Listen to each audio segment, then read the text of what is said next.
Hi friends, how are you? Please subscribe my channel. Please like my videos. Please share my videos. Okay friends, please subscribe చేయండి నా ఛానల్ని. Please like చేయండి నా ఛానల్ని. Okay friends, నిన్న voting గంటకి మారిపోతూ వచ్చింది. నిన్న కళ్యాణ్ గారు ఫస్ట్ స్థానంలో ఉన్న ఆయన రెండో స్థానానికి పడిపోయాడు. రెండో స్థానంలో ఉన్న తనుజ ఫస్ట్ స్థానానికి రావడం జరిగింది. ఓటింగ్ గంటకి మారిపోయింది. నిఖిల్ లాస్ట్ చివరిలో ఉన్న అతను ఏ పొజిషన్కి వచ్చిండో కూడా చూద్దాం ఫ్రెండ్స్. రీతు చౌదరికి ఏ స్థానంలో ఇప్పుడు నిలుచుందో కూడా చూద్దాం. కానీ ఇది అన్అఫిషియల్ ఓటింగ్ మాత్రమే, అఫీషియల్ ఓటింగ్ కాదు ఫ్రెండ్స్. ఇది ఓన్లీ అన్అఫిషియల్ ఓటింగ్ మాత్రమే. అఫీషియల్ ఓటింగ్ వచ్చేసి బిగ్ బాస్ కౌంట్ ఉంటుంది. ఇది అన్అఫిషియల్ ఓటింగ్. మాకు అందిన డేటా ప్రకారం మాత్రమే మేము ఈ ఓటింగ్ గురించి చెప్తాం ఫ్రెండ్స్. ముందుగా ఓటింగ్ చూద్దాం. అలా తనుజ మొదటి స్థానానికి రావడం జరిగింది. నిన్న కళ్యాణ్ గారు తనుజని కిందికి నెట్టి ఫస్ట్ స్థానానికి వచ్చినట్టయితే నిన్న గంటకి మార్పులతో, ఓటింగ్ మార్పులతో మళ్ళా ఈరోజు తనుజ మొదటి స్థానానికి రావడం జరిగింది. తనుజ వచ్చేసి 30% ఓటేజ్తో ఆమె మొదటి స్థానంలో ఉంది. ఈమె చాలా పీక్ వెళ్ళిపోయింది ఓటింగ్లో. చాలా ఓట్లు ఈమెకి నమోదవుతున్నాయి. అంటే భరణి గారు కూడా ఎలిమినేషన్ జోన్లోకి వచ్చేసరికి తనుజ ఓట్లు ఏమైనా చీలిపోయాయా నిన్న అనిపించింది. కానీ నిన్న చివరికి వచ్చేసరికి తనుజ ఓటింగ్ వచ్చేసరికి మొదటి స్థానానికి వచ్చింది. తర్వాత కళ్యాణ్ ఓటింగ్ వచ్చేసి 25%తో ఇతను సెకండ్ ప్లేస్లో ఆక్రమించాడు. ఈమె తనుజకి గట్టి పోటీ ఇస్తుండు కళ్యాణ్. బాగా చాలా గట్టి పోటీ ఇస్తుండు ఫ్రెండ్స్. అయితే వీళ్ళ స్థానాలు ఎప్పుడైనా మారచ్చు. తర్వాత సుమన్ శెట్టి గేమ్ చూసి, సుమన్ శెట్టి పద్ధతి చూసి చాలా వరకు అందరూ ఓట్లు వేస్తున్నారు. ఎందుకంటే మొన్న జరిగిన టాస్క్, అసలు టవర్ కట్టు టాస్క్ ఎంత అద్భుతంగా సుమన్ శెట్టి ఆడారో.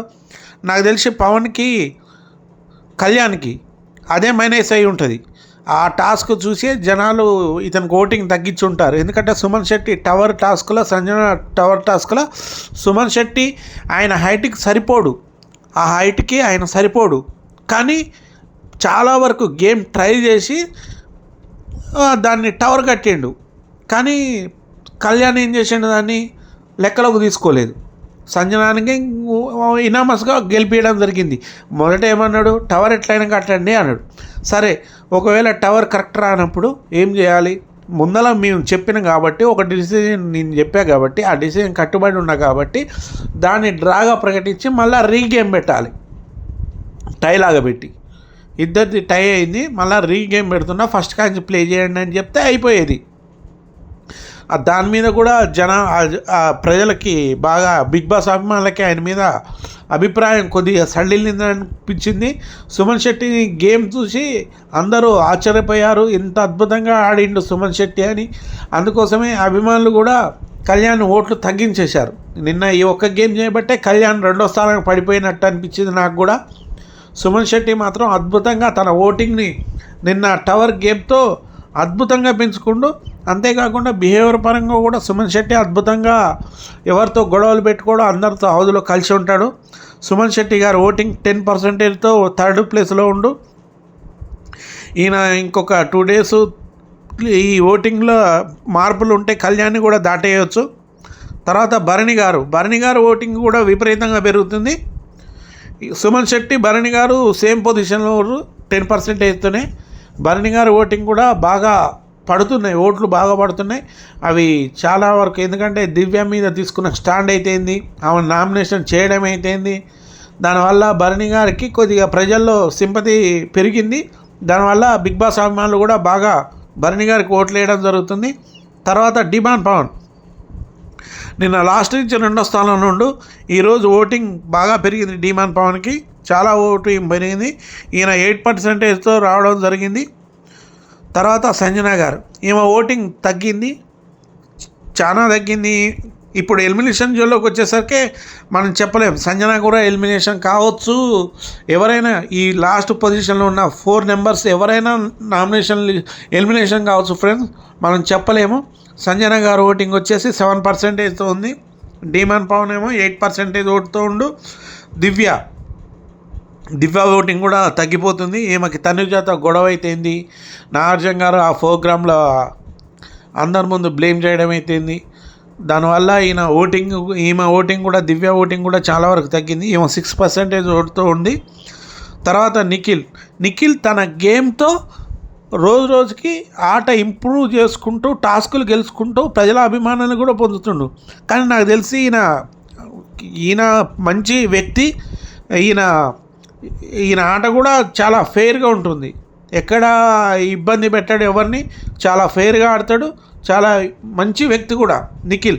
ఈయన ఎలిమినేషన్ కావద్దు ఫ్రెండ్స్, ఎందుకంటే ఎలిమినేషన్ కావాల్సిన వాళ్ళు చాలామంది ఉన్నారు. ఈయన ఎలిమినేషన్ అయితే గేమే వేస్ట్ అన్నట్టు బిగ్ బాస్ నాకు తెలిసి. పాపం రీతు చౌదరి ఓటింగ్ చాలా వరకు తగ్గిపోయింది. ఎందుకంటే డీమాన్ పవన్ విషయంలో ఆమె సంచలకంగా వ్యవహరించిన తీరు జనాలకి నచ్చనట్టుంది. బిగ్ బాస్ అభిమానులకి ఎటు చూసిన డీమాన్ పవన్కే ఆమె మద్దతు తెలపడం జనాలకు కూడా ఇసుక అనిపిస్తుంది ఈమెను చూస్తుంటే. కాబట్టి రీతు చౌదరి 4% ఓట్లతో ఈమె లాస్ట్ నుంచి 2వ ప్లేస్లో ఉంది. తర్వాత గౌరవ్ ఉండా బిగ్ బాస్లా అంటే ఉండు అనిపిస్తుంది, లేకపోతే లేదనిపిస్తుంది. నిన్న ఏదో నిఖిల్ గేమ్లో కొద్దిగా ఆయన సంచలకంగా కనిపించిండు తప్ప ఆయనకి తెలుగు లాంగ్వేజ్ రాదు.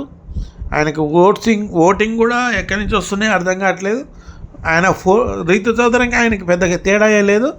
4.50 రీతు చౌదరికి ఉంటే గౌరవ్కి వచ్చేసి 4% ఓట్లతో ఉండు. లాస్ట్ ప్లేస్లో వచ్చి గౌరవ్ ఉండు. కాబట్టి ఇప్పుడు మనం గౌరవ్ ఎలిమినేషన్ అవుతుందా, రీతు చౌదరి ఎలిమినేషన్ అవుతుందా, నిఖిల్ ఎలిమినేషన్ అవుతుందా, దివ్య అవుతుందా, సంజన అవుతుందా మనకు అర్థం కావట్లేదు. ఎందుకంటే ఈసారి ఈ ఎలిమినేషన్ నుంచి భరణి గారు తప్పించుకోరు, డిమాండ్ పవన్ కూడా మ్యాక్సిమం బయటపడ్డట్టే. కానీ సంజన, దివ్య, నిఖిల్, రీతు చౌదరి, గౌరవ్ వీళ్ళు 5 మెంబర్స్ మధ్యలోనే ఎలిమినేషన్ ఉండొచ్చు మ్యాక్సిమం. నిఖిల్ కూడా ఈసారి ఎలిమినేషన్ నుంచి తప్పించుకునే అవకాశం ఉంది. ఎందుకంటే ఆయన గేమ్ని చూసి జనాలకు కూడా సింపతి పెరుగుతుంది. ఆయన ఫెయిర్నెస్ చూసి కూడా ఆయన మీద సదుపాయం కలుగుతుంది నిఖిల్ మీద. కాబట్టి నిఖిల్ కూడా ఈసారి ఆయన కూడా ఉండొచ్చు, ఈసారి ఎలిమినేషన్ కాకపోవచ్చు. తర్వాత రీతు చౌదరి మీదనే కొద్దిగా జనాలకి ఆమె మీద కొద్దిగా అభిప్రాయాలు సడలిపోతున్నాయి. ఆమె అభిమానులకు కూడా ఆమె మీద విసుకొస్తుంది ఆమె గేమ్ చూస్తుంటే. ఎందుకంటే డిమాండ్ పవన్ సంచలకంగా వ్యవహరించిన ఆ గేమ్ టాస్క్ బాల్స్ వేసేది ఆమె అసలు డిమాండ్ పవన్కి అనుకూలంగా ఏ విధంగా నిర్ణయం తీసుకుందో చూసారు. 2 సార్లు డిమాండ్ పవన్ బయటకు వెళ్ళినా కూడా ఆయన నాట్అవుట్ మళ్ళీ గేమ్ ఆడొచ్చు అని చెప్పడం, దీన్ని ఆసరాగా చేసుకొని నిఖిల్ కూడా ఒకసారి బయటకు వెళ్ళి రావడం, తర్వాత తనుజ వీళ్ళందరూ ఆమె గేమ్ ఏ విధంగా నిర్వహించిందో కూడా జనాలకు అర్థం కాలే. ఆమె అన్ఫేర్గా గేమ్ ప్లే చేసింది, సంచలకంగా విఫలమైంది. ఆమె అభిమానులకు కూడా ఆమె మీద కొద్దిగా విరక్తి అనిపిస్తుంది. అందుకోసం ఆమెకు ఓటింగ్ రావట్లే. నాకు తెలిసి మ్యాక్సిమం ఈ వీక్ 99% వచ్చేసి గౌరవ్ ఎలిమినేషన్ కావాలి. గౌరవ్కి ఎలిమినేషన్ కావాలి. ఎందుకంటే గౌరవ్ కూడా లోపల హౌస్లో ఒక్కొక్కసారి నేను ఎలిమినేట్ కాను అంటుండు. అంటే బయట ఏమన్నా సెట్ చేసుకొని వచ్చిండా అనేది అర్థం కావట్లే. చాలా వరకు చూడండి, నేను ఎలిమినేట్ కాను అంటుండు.